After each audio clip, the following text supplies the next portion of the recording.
prajurit-prajurit datang mengambil Yesus, sambil memikul salibnya. Yesus menuju ke tempat yang disebut tempat tengkorak atau Golgota dalam bahasa Ibrani. Di situ Yesus dipaku pada salib itu. Bersama dengan dia disalibkan juga dua orang lain, sebelah menyebelah mengapiti Yesus. Pilatus menulis suatu keterangan yang dipasang pada salib Yesus. Bunyinya, Yesus dari Nazaret, Raja bangsa Yahudi. Banyak orang Yahudi membaca keterangan itu, sebab tempat Yesus disalibkan itu dekat kota letaknya, dan keterangan itu ditulis dalam bahasa Ibrani, Yunani, dan Latin. Maka para imam kepala bangsa Yahudi berkata kepada Pilatus, "Jangan menulis Raja bangsa Yahudi, tetapi ia sendiri berkata, saya Raja bangsa Yahudi."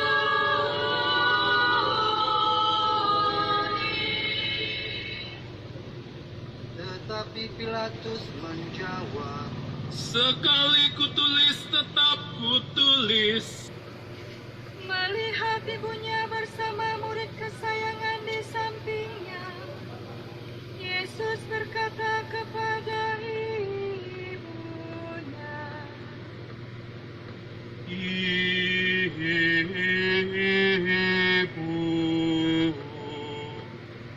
itulah anakmu.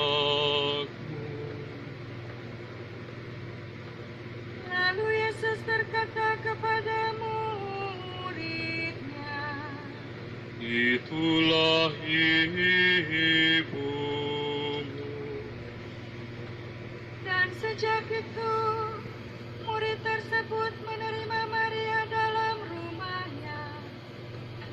Yesus sadar bahwa segala sesuatu sudah terlaksana. Maka untuk menepati kitab suci, dia berkata, Aku haus.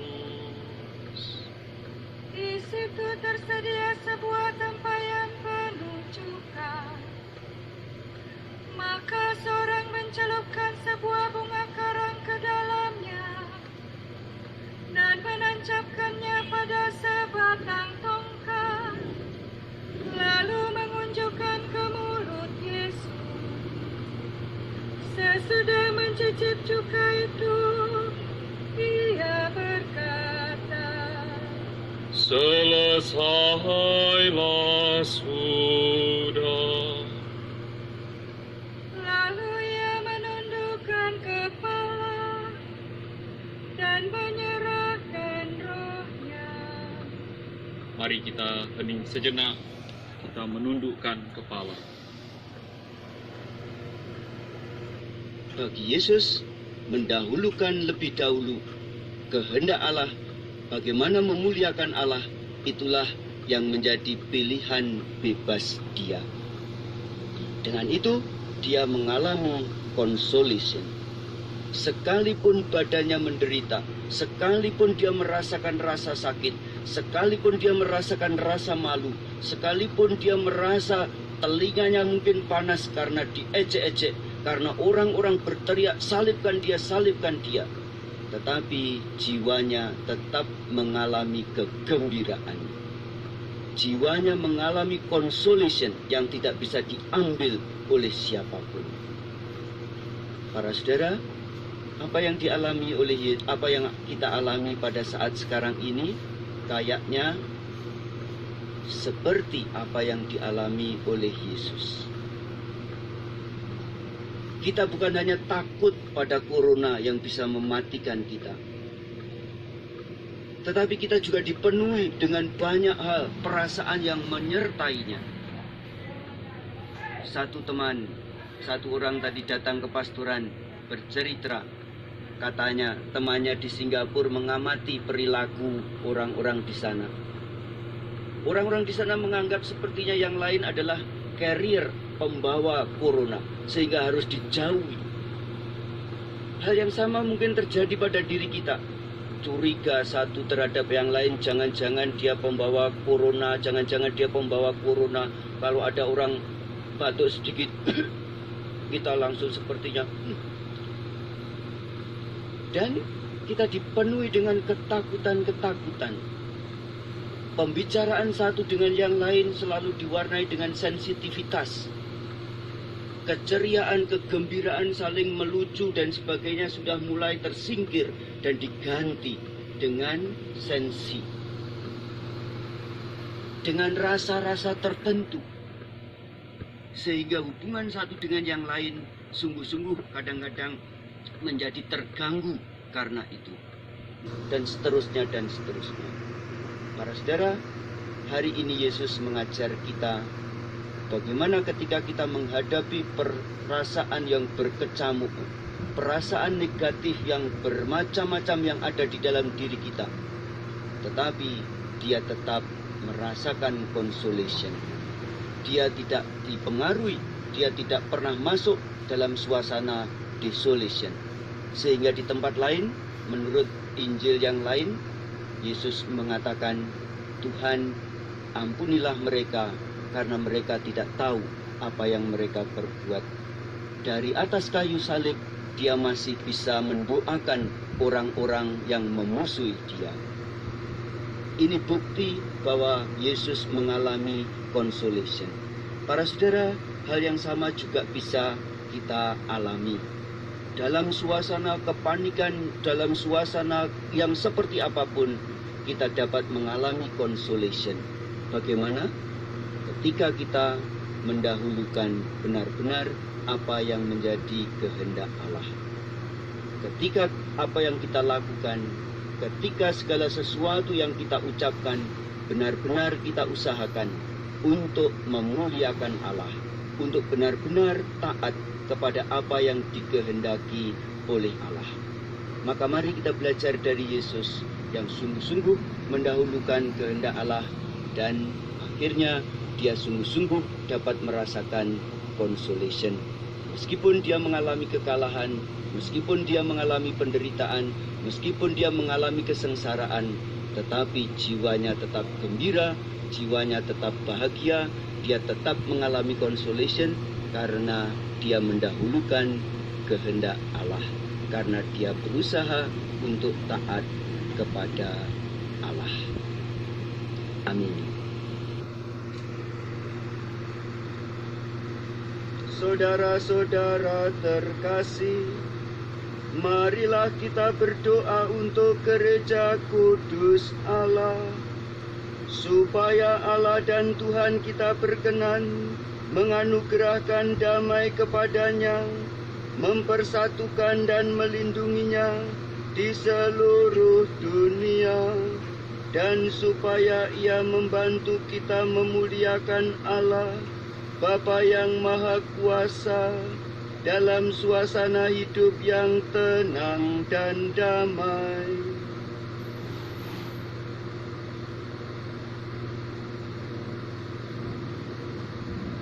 Allah yang Maha Kuasa dan kekal, dalam diri Kristus Engkau telah menyatakan kemuliaan-Mu kepada segala bangsa.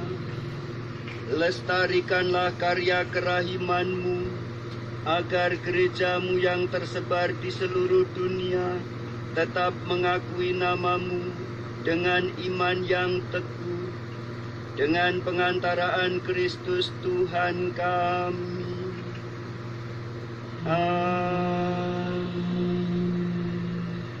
Marilah kita berdoa pula untuk Bapa Suci kita, Bapa Fransiskus, supaya Allah dan Tuhan kita yang telah memilih Dia menjadi uskup bagi gereja kudusnya, memberi Dia kesehatan dan kekuatan untuk memimpin umat kudus Allah.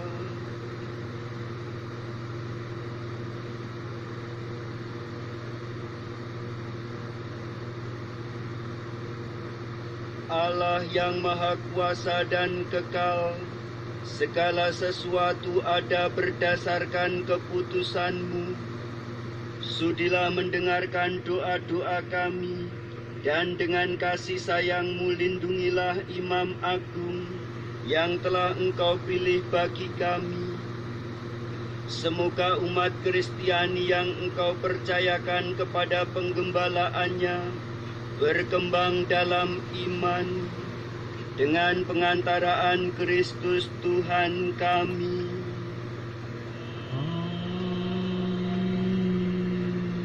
Marilah berdoa pula untuk uskup kita, Monsinyur Agustinus Agus, untuk semua uskup, imam, diakon di seluruh gereja, dan untuk segenap umat beriman.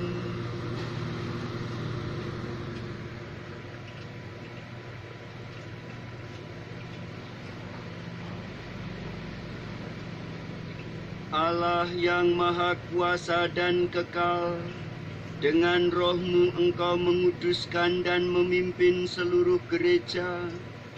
Dengarkanlah doa kami bagi para pelayan-Mu. Semoga berkat bantuan rahmat-Mu mereka mengabdi Engkau dengan setia, dengan pengantaraan Kristus Tuhan kami.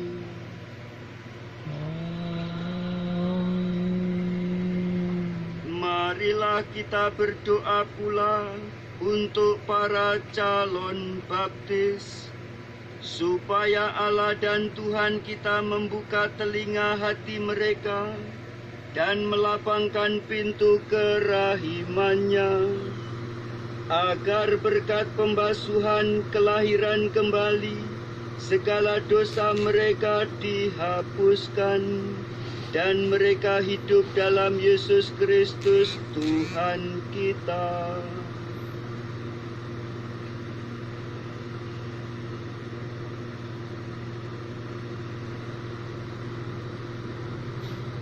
Allah yang Maha Kuasa dan kekal, Engkau telah menyuburkan gereja-Mu dengan anggota-anggota baru. Sudilah menambah iman dan pengetahuan para calon baptis kami, supaya dengan dilahirkan kembali lewat bejana pembaptisan, mereka digabungkan dengan himpunan anak angkat-Mu, dengan pengantaraan Kristus Tuhan kami.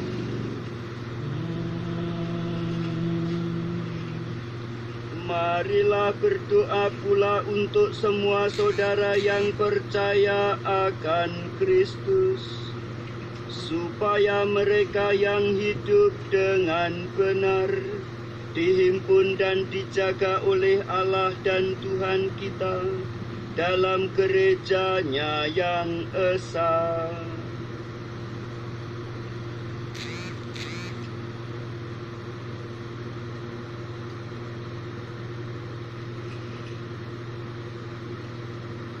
Allah yang Maha Kuasa dan kekal, Engkau menyatukan yang tercerai-berai dan memelihara yang telah bersatu.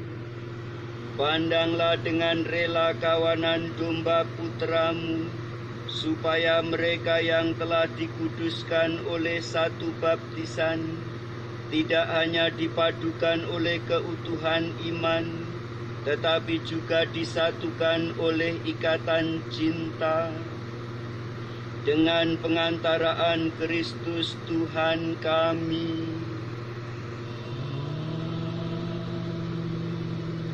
Marilah berdoa pula untuk orang Yahudi yang menerima sabda Allah sebelum kita, supaya Allah dan Tuhan kita mengobarkan dalam hati mereka cinta akan nama-Nya dan meneguhkan kesetiaan akan perjanjian-Nya.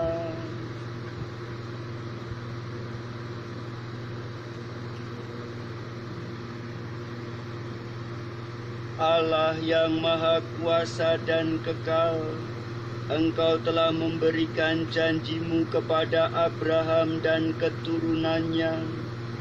Dengarkanlah dengan murah hati doa-doa gereja-Mu. Semoga umat pilihan-Mu yang pertama diperkenankan mencapai kepenuhan penebusan dengan pengantaraan Kristus Tuhan kami.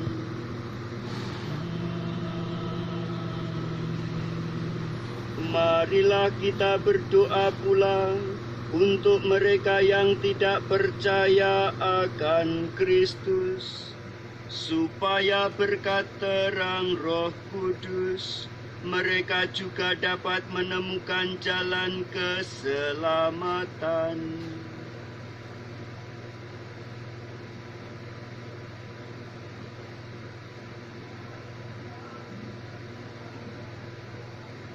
Allah yang Maha Kuasa dan Kekal, bantulah mereka yang tidak mengakui Kristus, agar dengan hidup jujur di hadapan-Mu, mereka menemukan kebenaran. Bantulah kami agar dengan semakin saling mengasihi dan semakin berhasrat memahami misteri kehidupan-Mu, kami menjadi saksi cinta-Mu yang lebih sempurna di dunia dengan pengantaraan Kristus Tuhan kami.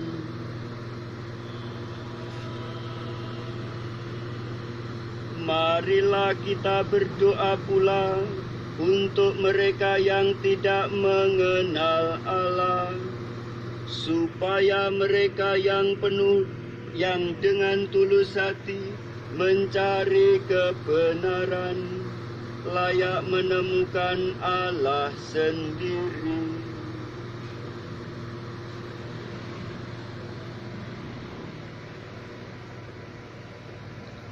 Allah yang Maha Kuasa dan Kekal, Engkau telah menciptakan umat manusia sedemikian sehingga selalu berhasrat mencari Engkau, dan baru merasa tenang ketika menemukan Dikau.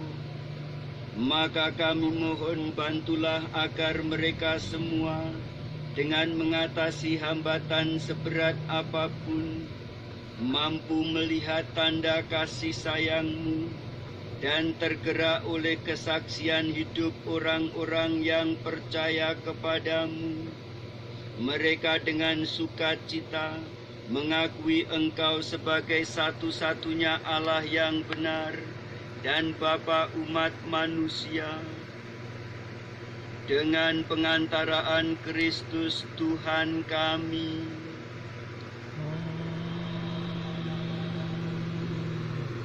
Marilah kita berdoa pula untuk semua pemimpin negara, supaya Allah dan Tuhan kita seturut kehendak-Nya mengarahkan budi dan hati mereka kepada damai dan kebebasan sejati bagi semua orang.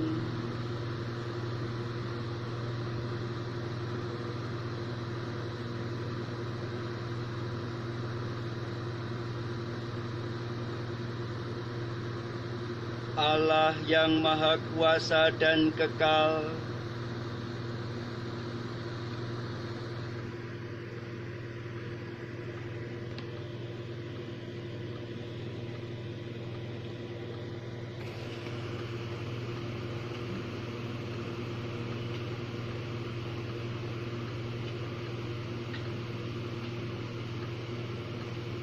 lihatlah kayu salib, di sini tergantung Kristus, Sang Penyelamat dunia. dunia.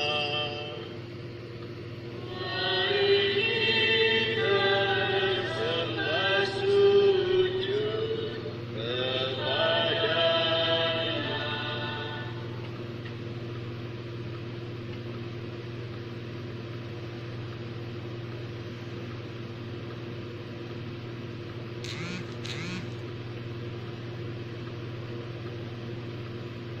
Lihatlah kayu salib di sini, tergantung Kristus, Sang Penyelamat dunia. Mari kita bersembah sujud kepadanya.